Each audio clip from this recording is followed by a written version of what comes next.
Appeal करूँगा parenting के लिए। हमारे यहाँ जो एक फोरम चला है कि नहीं बेटे डॉक्टर और इंजीनियर है, बेटियाँ डॉक्टर और इंजीनियर बनेंगे, तो ही हम उन्हें मतलब खुल के सपोर्ट करेंगे। तब अभी दुनिया बहुत आगे निकल चुकी है, तरह-तरह के कोर्सेस आ गए हैं जो खुद को आप बड़े लेवल पे लेकर जा सकते हैं।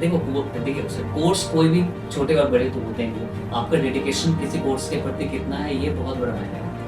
तो हमारे लिए सबसे बड़ा मेन सब्जेक्टिव मैटर है कि अगर कोई बच्चे हैं जो इस फील्ड में इंटरेस्ट रखते हैं, इन फील्ड के उन्हें है कि हमें इस फील्ड पे करना है और बेटर ही करना है, तो वो फील्ड 100% यहाँ पे आए हो।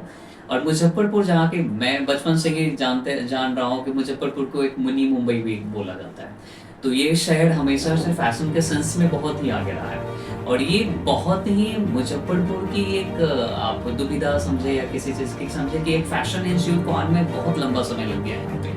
जबकि आप एक बचपन से मैं सुनता आ रहा हूँ कि एक फैशन कैपिटल के तौर पे माना जा रहा है कि एक छोटा सा स्टेटेड सिटी है जो फैशन को बहुत प्रमोट कर रहा है। फैशन एक खुद में एक आर्ट है और ये मिथ है अपनी सोसाइटी के आसपास के सोसाइटी का। ये मिथ है कि हमें एक अलग नाम से मतलब लोग जानते हैं, लेकिन इसके लिए भी हम कभी भी किसी को ये नहीं कर सकते। ठीक है, ये सोसाइटी है और इसी सोसाइटी से हमें उठकर और इंटरनेशनली आगे जब निकलना है, नेशनली और इंटरनेशनली हमें काम करने की जरूरत है। तो हमें इन सब चीज़ों पे बहुत ज़्यादा ध्यान देने की ज़रूरत है नहीं।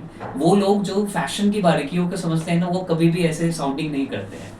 वो लोग जो फैशन से थोड़ा डिस्टेंस है और जो प्रॉपर नहीं समझ पाते हैं, वही उन्हीं के हाथों उन्हीं के शब्दों ये सब रहते हैं। तो मैं कभी भी मैं अपने स्टूडेंट को भी समझाता हूँ कि कभी भी आसपास के लोगों को आप इन सब चीज़ों जो डिमोटिवेट आपको करते हैं उनको कभी भी हमें इन सब चीज़ों को पीछे नहीं करना है। Work on your skill and अब खुद के पे इतनी ध्यान दे देना कि आपको फिर आपको लोगों को जब आप एक बड़े मुकाम पे चले जाएंगे तो people will also follow you. तो उस कहाँ तक हमें अपनी फैशन के सेंस की बात कर रहे हैं तो बहुत इंडिया बहुत रिच है इन सब मामलों में, या टेक्सटाइल के मामले में हो या कलर कॉम्बिनेशन के मामले में हो। तो फैशन हमेशा हम बहुत हमारी तो हिस्ट्री ऐसी रही है ना कि अब यूरोपियन कल्चर तो अब जाके फेमस हुई है ना, लेकिन बहुत प्रीवियस ईयर अगर हम बैक जाते हैं तो हमारी रिच इतनी हेरिटेज रिच है, अपने टेक्सटाइल इतनी रिच है, अपने हैंडक्राफ्ट इतने रिच थे ना।